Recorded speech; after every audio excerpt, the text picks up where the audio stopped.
The world was broken long before I touched it. You call it chaos.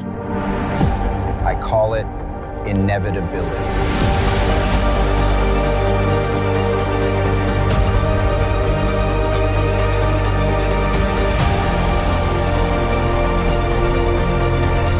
I will do what your heroes could not.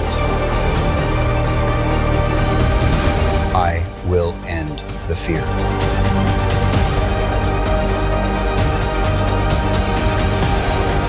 You needed a hero, but you created a god. And let there be order.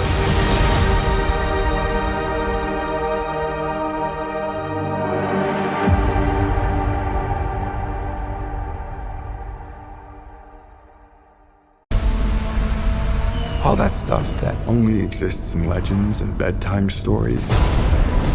Talking tigers, spaceships, and magic swords that can make a man as mighty as a god.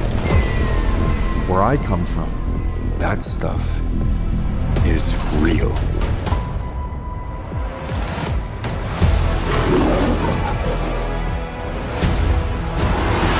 Why did you send me away?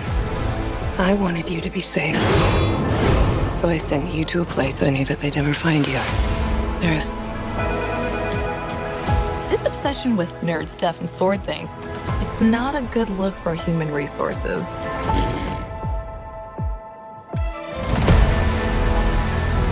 I know it sounds crazy, but that sword is gonna show me the way home.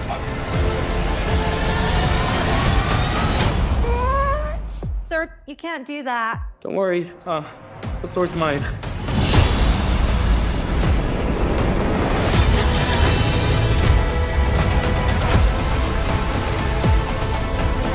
Hang on, it's about to get weird.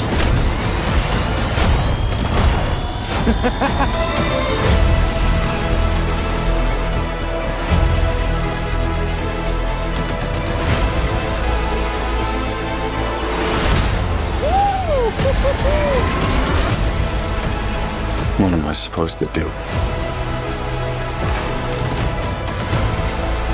Take the sword. You protect them.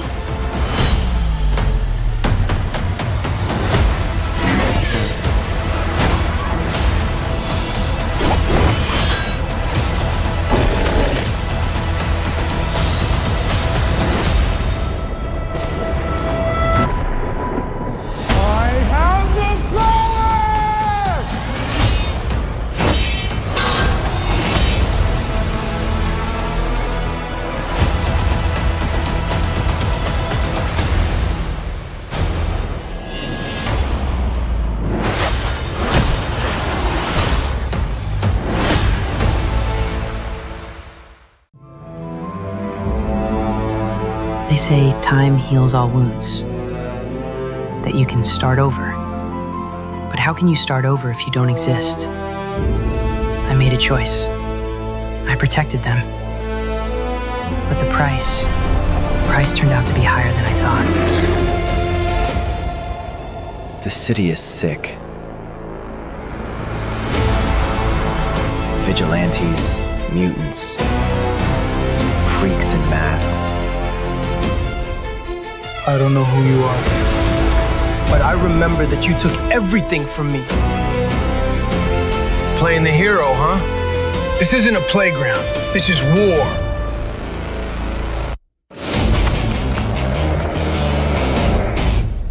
What's happening to me? You're broken, Peter. But I can put you back together again. I can't stop this on my own. Good thing you're not alone.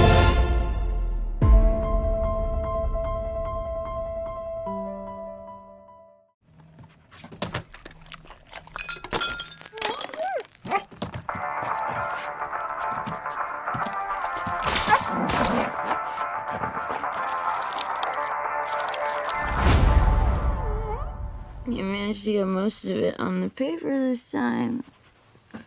Good job, buddy. Color me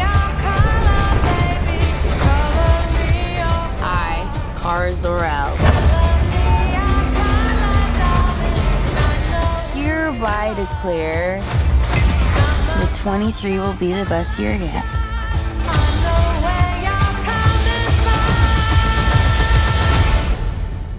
Let's be honest, babe, it's not a very high bar to clear.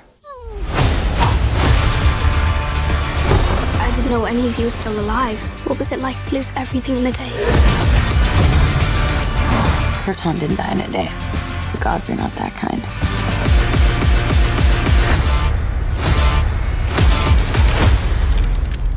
Okay, this does not look like this is gonna end well. For you guys.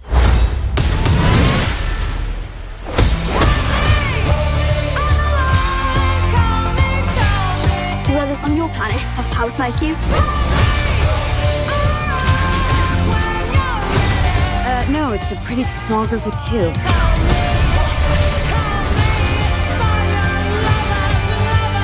What's Superman like? He sees the good in everyone. And I see the truth.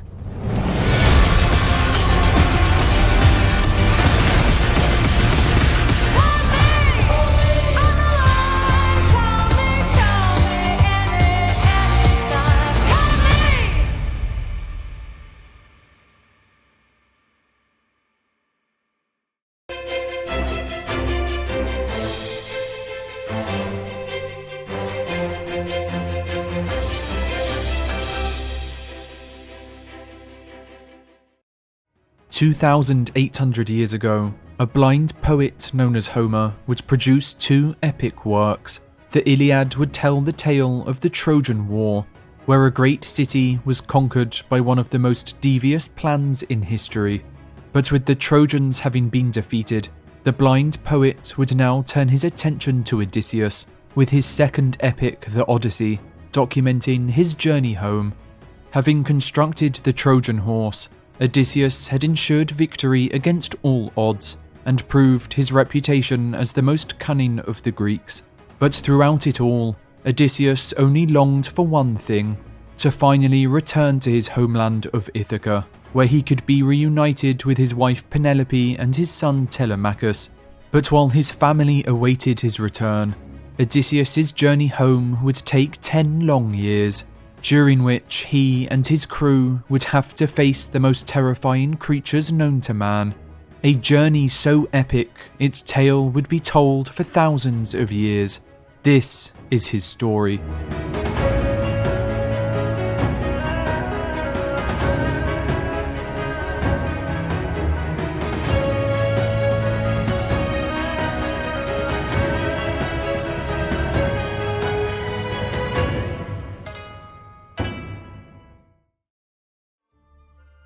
Odysseus ruled over the Greek island of Ithaca, but had spent 10 long years fighting in Troy to retrieve the Spartan queen Helen.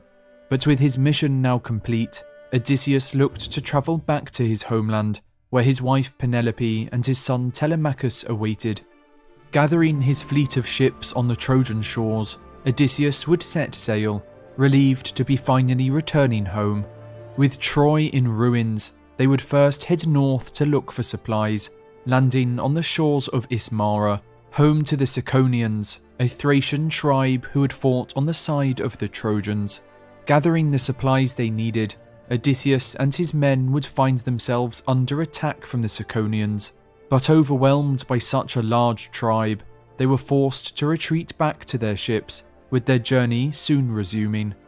Heading south, they would sail round the shores of Greece, before heading north towards Ithaca. But as they neared home, a great storm erupted, blowing them off course and towards the island of the Lotus Eaters.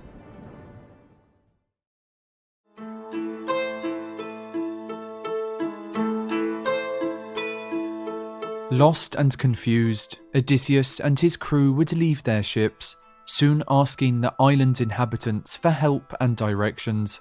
But rather than give them directions, they would offer something instead: the fruit of the island's many lotus trees. Unknown to Odysseus, the lotus fruit contained a powerful drug that made those who consumed it fall asleep, forgetting their past and wanting to stay on the island forever. As several of his crew began to fall down around him, Odysseus would realize the sinister nature of the fruit, quickly forbidding its consumption. Rescuing his sleeping companions, he would carry them to their ships, making a quick escape and heading out to sea.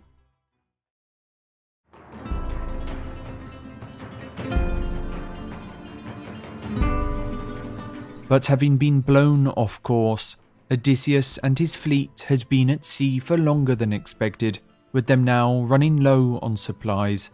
Stopping at the first island they came across, they would soon spot a shepherd's camp in the distance, with Odysseus hand-picking a small group of warriors to accompany him.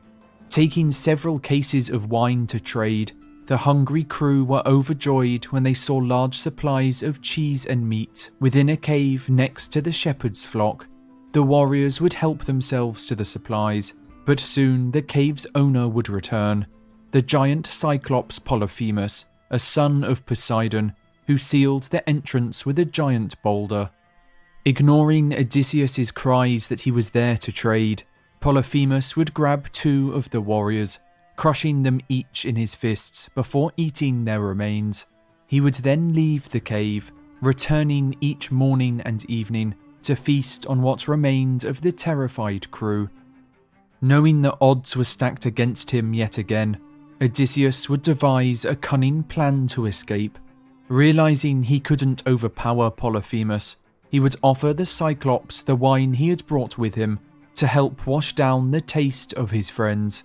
With the Cyclops soon falling down drunk, he would ask for Odysseus's name in order to thank him for the gift. But instead of giving his true name, Odysseus would insist that he was called Nobody. Thanking Nobody, Polyphemus would soon fall asleep, where Odysseus would begin to sharpen a wooden stake he had found in the cave. Approaching the sleeping giant, he would plunge the stake deep into his eye, blinding the Cyclops but making sure not to kill him, as the boulder blocking the cave's entrance would still have to be moved. Polyphemus would scream out in agony, a scream so loud that Cyclopses from across the island would rush to the cave. Calling out to Polyphemus, they would ask what's wrong, who's killing you, but Polyphemus would shout back, "Nobody is killing me, nobody."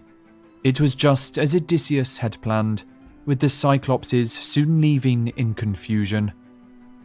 But while Polyphemus was now blind, there was no way for the men to move the giant boulder blocking the entrance, with Odysseus coming up with yet another plan. When Polyphemus went to move the boulder the next morning to let his sheep out to graze, he would feel each of the animals as they passed to check it wasn't one of the humans. But Odysseus and his men would each tie themselves to the bottom of the sheep, allowing them to pass by undetected. Reaching their ships, they would manage to escape the island, with Polyphemus hurling boulders in their direction as they sailed away. But Odysseus would make a costly mistake. Overcome by his achievement, he would reveal to the Cyclops that his name was not Nobody, but instead Odysseus, the famous hero of the Trojan War. Unknown to Odysseus, this would allow Polyphemus to give the name of his attacker to his father Poseidon, the god of the sea, who in revenge for his son's blinding, would curse Odysseus to lose all his crew in his coming travels, and wander the seas for 10 long years before he could set foot on his homeland.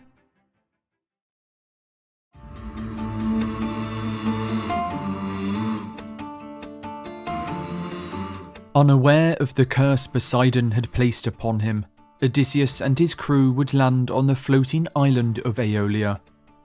After dining with his guests, King Aeolus, who ruled the island, would offer Odysseus a parting gift, a leather bag containing the power of the winds, which if used with great precision, could speed his journey home. Setting sail once more, Odysseus would make use of the winds, with his homeland of Ithaca soon in sight. But as he neared the island's shores, his crew, believing the bag Aeolus had given him contained large sums of gold and silver, decided to take some for themselves. Opening the bag while Odysseus's back was turned, all the winds rushed out at once, blowing their ships back into the ocean, with all aboard holding on for their lives. They would arrive at the island of Aeola once again, but this time their arrival would not be met with the same generosity they had received before. For King Aeolus, knowing that only a curse from the gods could have brought Odysseus back to his island, would refuse to aid him any further, expelling him from the palace to avoid the wrath of the gods. Still unaware of Poseidon's curse, Odysseus would set sail once more, but just like his previous attempts to reach his homeland, this time would also hold misfortune.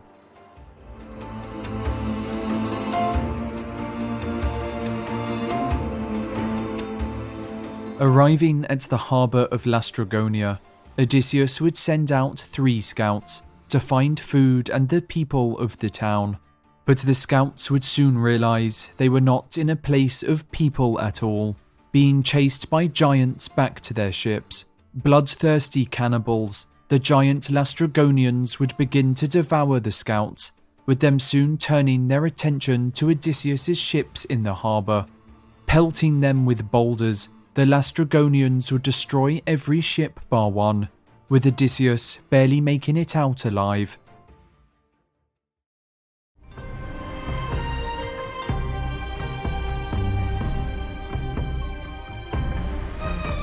Tired and depleted, Odysseus's only remaining ship would soon arrive at the island of Aeaea, which was home to the beautiful witch Circe, daughter of the sun god Helios. Splitting his men into 2 groups, Odysseus would stay by his ship and set up camp, while the others searched the island for food. They would soon arrive at the house of Circe, where docile wolves and lions quivered at her feet. Inviting the men to dine with her, she would serve them a large cup of barley, cheese and wine, but unknown to the men, there was one secret ingredient placed within. Having eaten the meal, the men would begin to fall asleep, but when they awoke, they were no longer in human form. Instead, they took the body of pigs. But one man, not having an appetite for food, had seen the events unfold, quickly running to Odysseus to tell him of the fate of his crew. Hearing the news, Odysseus immediately set off to rescue his men, but along the way, he was stopped by the messenger god Hermes, who had come to aid him. Giving Odysseus Molly, a magic herb, Hermes would tell him to place it in Circe's potions, so as not to feel the effects of her enchantments. Taking the Molly, Odysseus would approach Circe and begin to dine with her, surprising the witch when he remained in human form. Drawing his sword, he stood up and threatened to kill Circe unless she transformed his crew back into humans. With the sword at her throat, Circe would quickly agree, with the pigs at her feet transforming back into men. So impressed by Odysseus's heroics, Circe would invite him to her bedchamber, with the two having a son together named Telegonus. Remaining on the island for a whole year, Odysseus decided it was time to leave, but as he began to set sail, Circe would advise him to visit the underworld, where the prophet Tiresias could advise him on how to survive the many trials that awaited him at sea.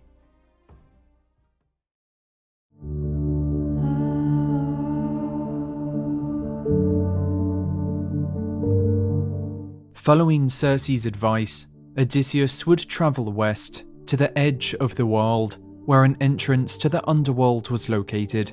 Completing a ritual sacrifice at the entrance, Odysseus would summon the spirits of the dead, where the blind prophet Tiresias would appear. He warned that Odysseus and his men would soon find themselves on the island of the sun god Helios, and that they should refrain from eating his cattle if they wanted to make it home alive. If, however, they harmed the cattle in any way, then death would follow. Thanking the prophet, Odysseus would leave in his ship, determined that when the time came, no man would touch the sun god's cattle.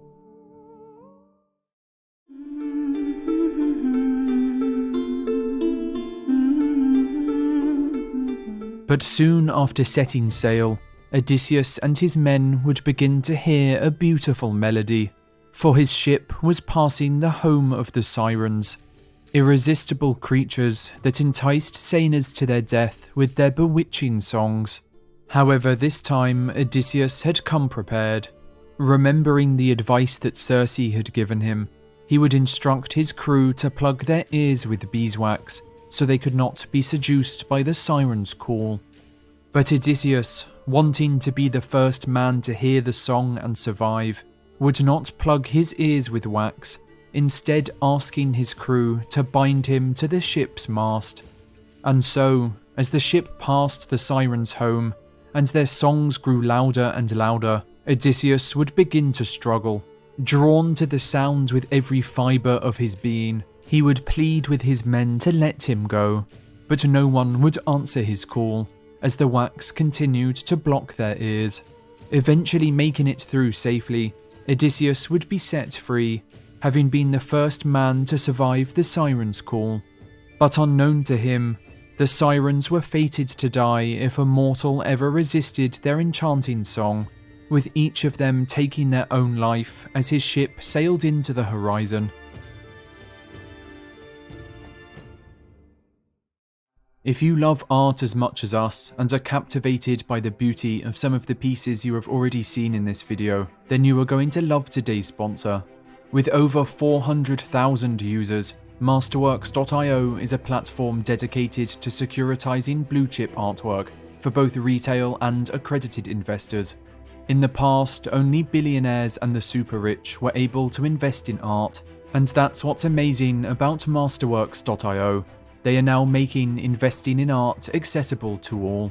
With over 75 years of art buying experience, Masterworks.io are one of the largest buyers in the art market today, letting you invest in multi-million-dollar works by artists like Banksy, Andy Warhol, and even Monet. They acquire top works from the best artists, either through public auction or private sale, and then allow members to invest in those individual works. Think of it like buying a slice of pizza, instead of needing to buy the whole pie. In a time of high inflation, it's always been wise to diversify your portfolio. In fact, from 1995 to 2020, contemporary art prices have outperformed the S&P 500 by 164%. Don't want to wait until they find a buyer to see a return? No problem. Masterworks.io also offers a secondary market on their website where you can sell your shares to another member. What's even better is that Life Guide viewers can gain priority access and skip their long waitlist by clicking the link in the description. Click the link in the description and sign up to Masterworks.io today.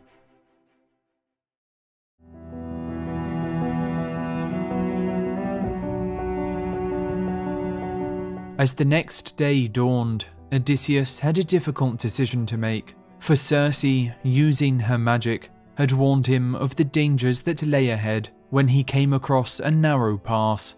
On each side would lay incredible danger, with the right home to Scylla, a giant six-headed sea monster, and the left home to Cabderus, a whirlpool that consumed anything that came near. Heeding Circe's advice yet again, Odysseus would head towards Scylla, for while the monster would take 6 of his men, it was a price he was willing to pay, as Cabderus would take his entire ship. And so, with a heavy heart, he would direct his men towards the cliff face, where Scylla lay in wait. As the ship passed, 6 heads would swoop down from above, each taking a sailor, who screamed as they were consumed by the beast. But with a great storm on the horizon, they had no time to mourn their companions, with them soon stopping on the island of Thrinacia.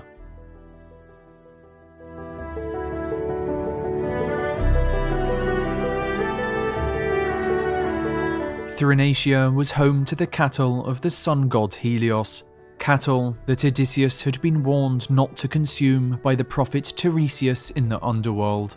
But despite Odysseus instructing his men not to touch the cattle, it would not be easy for them to follow his orders, as the storm had kept them stranded on the island for nearly a month. with their food supplies all but gone, the crew on the brink of starvation would wait for Odysseus to fall asleep, killing all the cattle and roasting the meat to enjoy amongst themselves. When Odysseus awoke the next morning, he would fall to his knees in despair, shaking his head in disbelief at the foolishness of his crew. However, although the crew had ignored his orders, the storm had now calmed, with them setting off to sea once again. But their crime had not gone unnoticed, with the sun god Helios complaining to Zeus, the king of the gods, about the slaughter of his cattle. Furious, Zeus would strike Odysseus' ship with a great thunderbolt, tearing it in half, with all the crew drowning bar one. For as fate predicted, Poseidon's curse had come to pass, with only Odysseus having survived the carnage, with him clinging to the broken remains of his ship. For 9 days and nights he would drift across the vast ocean, but on the 10th day he would wash up on the island of the goddess Calypso.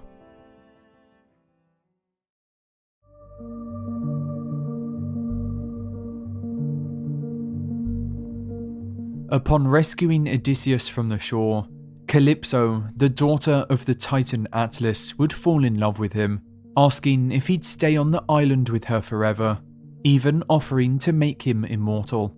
But Odysseus, longing to see his wife Penelope and his son Telemachus, would reject her advances, insisting that he wanted to leave. However, Calypso, insulted by his rejection, would keep Odysseus captive on the island for the next 7 years. Being forced to lie with the goddess, Odysseus would spend every night crying on the shore, wishing to see his wife and son once again. But high on Mount Olympus, the goddess Athena, having supported Odysseus since the Trojan War, would look down upon him with sadness in her heart, until one day she could not stand by any longer. Begging Zeus to finally allow Odysseus to return home, Athena would make her case, with Zeus ordering Calypso to set him free. Reluctantly, Calypso would agree, helping Odysseus to build a raft to sail home.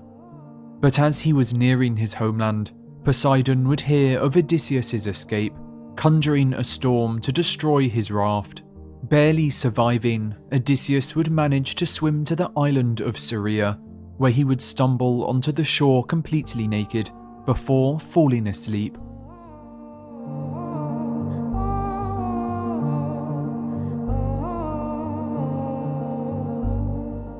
The island of Syria was home to the Phaeacians, ruled by King Alcinous and Queen Arete. The day after Odysseus' arrival, their daughter Nausicaa would go down to the sea with her maids to wash their clothes, only to find Odysseus standing naked on the shore.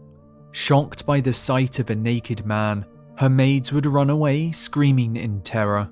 But Nausicaa, given courage and being prompted by Athena, would stand her ground. Giving Odysseus some clothes, Nausicaa would take him back to her palace, where she would introduce him to her parents. Inviting the stranger inside, the king and queen would ask Odysseus to dine with them before enjoying entertainment provided by Demodocus the poet, who was known for his songs inspired by the gods. As the night unfolded, the king would ask Odysseus to reveal his name and story, but Odysseus, reluctant to give his name after it had led to Poseidon's curse, would try to avoid the question, instead talking of the great sights he had seen on his travels. After a great feast, Demodocus would begin to play his beautiful tunes, singing of the gods of Olympus, but soon the poet's attention would turn to the tale of Troy. He would sing of its many heroes, of Achilles and Agamemnon, and of the famous Odysseus, the maker of the wooden horse and the most cunning of the Greeks. Awed by the tale of the Trojan horse, of how a man so intelligent had managed to outwit the Trojans, the crowd would begin to cheer. But Odysseus, thinking only of the many friends he had lost, would grab his robe and begin to weep, wiping the tears from his eyes. However, the king, hearing Odysseus sobbing, would become suspicious, asking for the man's identity. Overwhelmed that his tale was being told across the land, and mesmerized by the poet's beautiful singing, he would reveal that his name was Odysseus, the famous hero of the Trojan War. But rather than returning home after the conflict, Odysseus would explain that he had been wandering the ocean for 10 long years, with every attempt to reach his homeland having ended in tragedy. Amazed by the story and honoured to have such a great hero in their midst, the king and queen would do everything they could to help him. The next morning, Odysseus would awake to find a ship in the harbour, loaded with gold and silver, and a crew ready to help him return home. Setting sail, Odysseus would thank the king and queen, with his eyes now set firmly upon his homeland.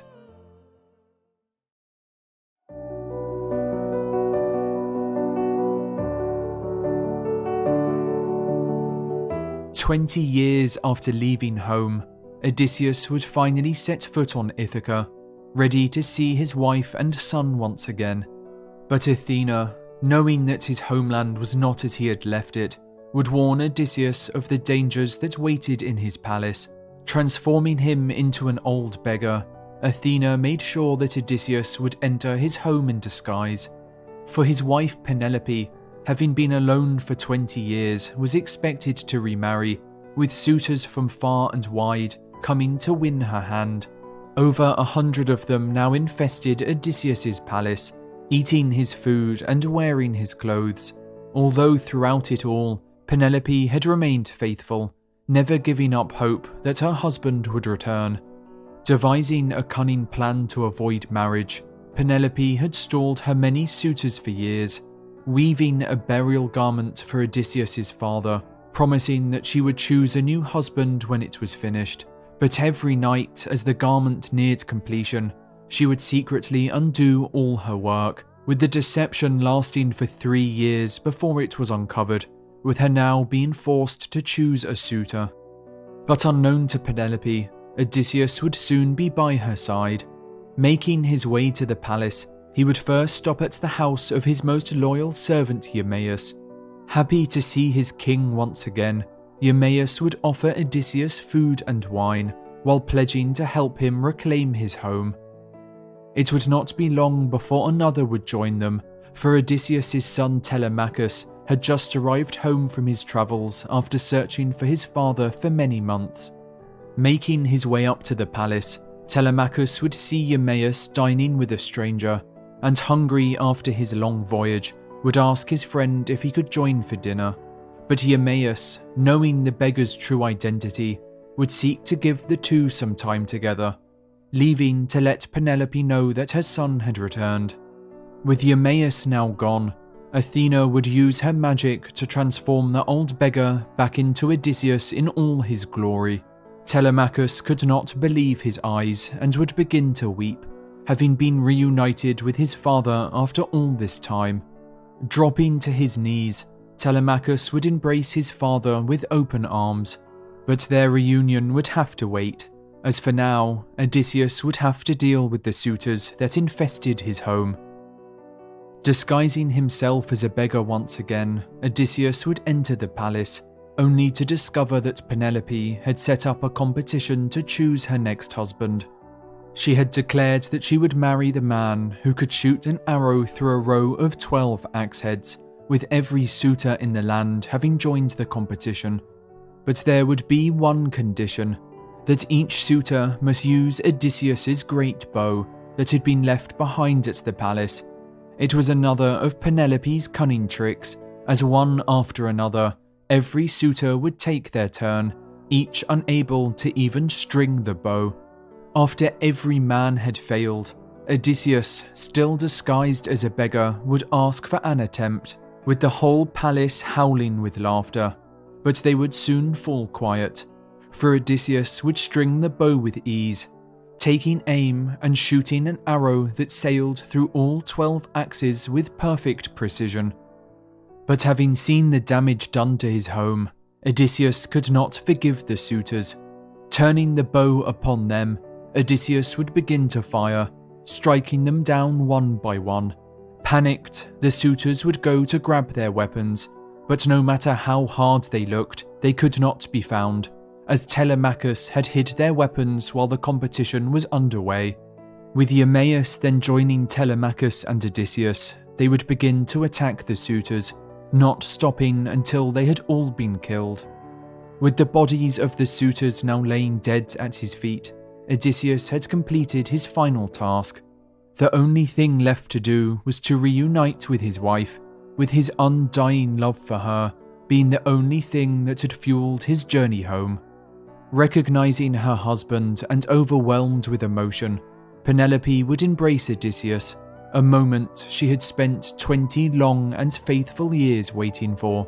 Letting out a sigh of relief, Odysseus was finally at peace, but his wife would have one question for him, asking where he had been after all this time. With a smile on his face and tears in his eyes, he would reply with one simple line, "Where do I begin?"